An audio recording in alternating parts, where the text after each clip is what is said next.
बहुत समय पहले की बात है। एक गांव में एक गरीब ब्राह्मण और उसकी पत्नी रहते थे। वो बहुत ही ज्यादा गरीब थे।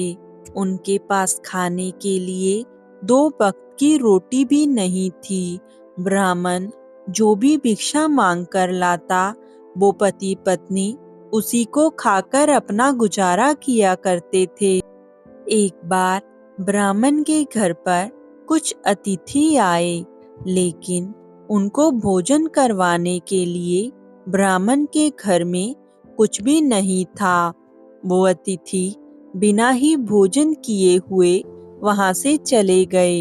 इस पर ब्राह्मण की पत्नी को बहुत गुस्सा आया और वो ब्राह्मण से कहने लगी, स्वामी, आप ज्यादा भिक्षा क्यों नहीं मांगते, जिससे कि हमारा गुजारा कई दिनों तक हो सके। देखो, आज हमारे घर में अतिथि आए थे और हम उन्हें एक टाइम का भोजन भी नहीं करवा पाए। ऐसा नहीं चलेगा, आपको ज्यादा भिक्षा मांगनी ही पड़ेगी। ब्राह्मण अपनी पत्नी से कहने लगा, कल सुबह मैं दूसरे गांव जाऊंगा। उस गांव में एक बड़ा सेठ रहता है। उस सेठ की बेटी की कल शादी है। उसने एक बड़ा समारोह रखा है, जिसमें मैं कल जाकर भिक्षा मांग कर लाऊंगा। इस पर गुस्सा होते हुए ब्राह्मण की पत्नी कहने लगी, आप बस एक टाइम के भोजन के बारे में ही सोचना, ज्यादा अनाज कभी मत लेकर आना। मैं तो तुम्हारी पत्नी होकर एक भी सुख नहीं भोग पाई। आभूषणों की तो बात दूर की है, तुम तो मुझे 2 वक्त का खाना भी नहीं दे पाते।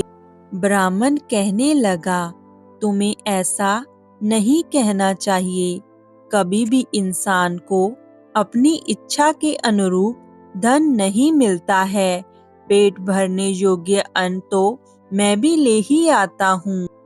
हे देवी, तुम ज्यादा पाने की इच्छा का त्याग कर दो, क्योंकि इससे मनुष्य के माथे पर चिखा हो जाती है। लालच बहुत ही बुरी बला है। ब्राह्मणी ने पूछा, ये कैसे? तब ब्राह्मण ने उसे सूअर, शिकारी और गीदड़ की ये कथा सुनाई। एक दिन एक शिकारी शिकार की खोज में जंगल की ओर गया। जंगल के अंदर जाते जाते उसे एक बहुत ही बड़ा काले रंग का जंगली सूअर दिखाई दिया।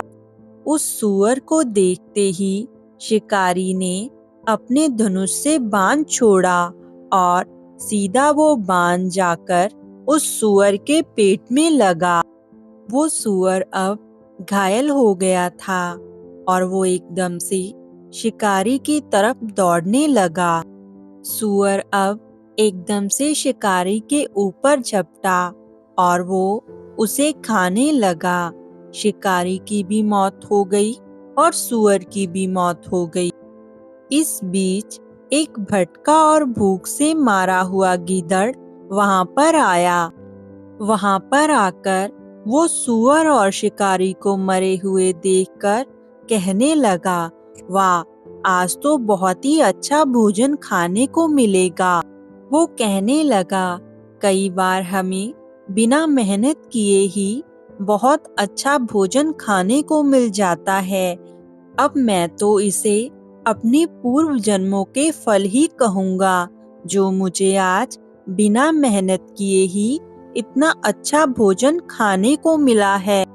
ये सब सोचकर वह कहने लगा कि मैं सबसे पहले छोटी चीज से शुरुआत करूँगा, क्योंकि कहते हैं ना, सबसे पहले छोटी चीज खानी चाहिए।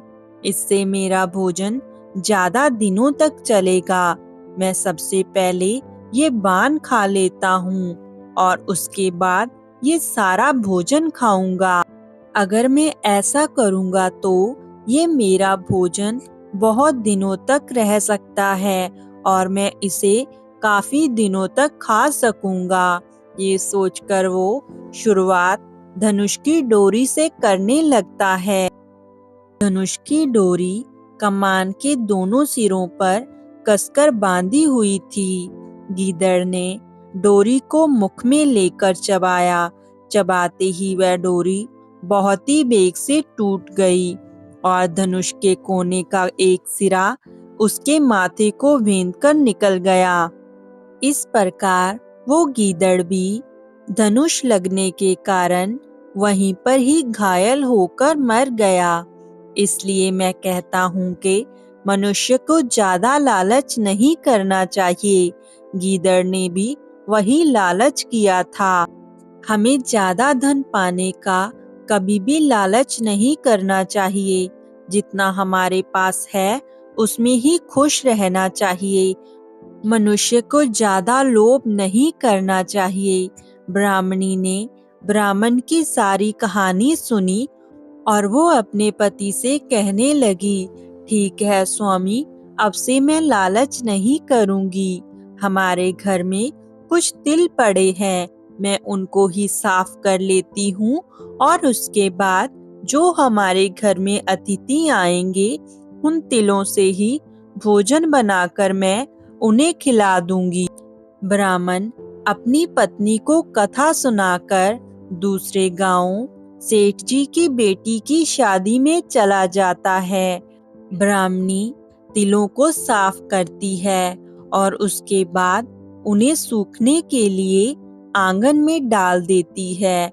लेकिन एक कहीं से कोई कुत्ता आकर उन पर मूत्र कर जाता है। ब्राह्मणी को जब ये बात पता चलती है तो वो बहुत दुखी होती है। ब्राह्मणी बहुत चालाक थी। उसने अपना लालच अभी भी नहीं त्यागा था। वो सोचने लगी कि अगर मैंने गांव में से किसी घर में से इन शोभित तिलों के बदले अशोभित तिल मांगे तो कोई भी मुझे आसानी से दे देगा और किसी को क्या पता कि इन तिलों पर एक कुत्ते ने मूत्र किया है। ये बात तो मैं ही जानती हूँ। वो गांव में अपने तिल लेकर घूमने लगी और कहने लगी, कोई शोभित तिलों के बदले अशोभित तिल ले लो। वो पूरे गांव में ऐसे बोलती चली गई। वो एक घर में पहुंची। उस घर में एक स्त्री और उसका बेटा रहता था। वो स्त्री उसे कहने लगी कि ठीक है बहन, मैं तुम्हें अशोभित तिल दे देती हूँ, तुम इनके बदले मुझे ये शोभित तिल दे दो। ब्राह्मणी ये सुनकर बहुत खुश हुई। लेकिन जब उस औरत का बेटा घर से बाहर आंगन में आया तो वो अपनी माँ से कहने लगा, माँ रुको, इन तिलों में जरूर कोई खोट होगा। भला ऐसा पागल कौन हो सकता है जो कि अशोभित तिलों के बदले शोभित तिल दे। ब्राह्मणी उस लड़के की ये बात सुनकर कहने लगी, नहीं नहीं बेटा, इन तिलों में कोई खोट नहीं है। लेकिन अपने बेटे की बात को मानकर उस स्त्री ने ब्राह्मणी से तिल नहीं लिए और ब्राह्मणी उदास होकर अपने घर को चली गई। इतना सब हो जाने के बाद भी ब्राह्मणी ने कभी भी अपना लालच नहीं त्यागा और वो ब्राह्मण से हमेशा ज्यादा भोजन और धन कमाने की बात करती रहती थी।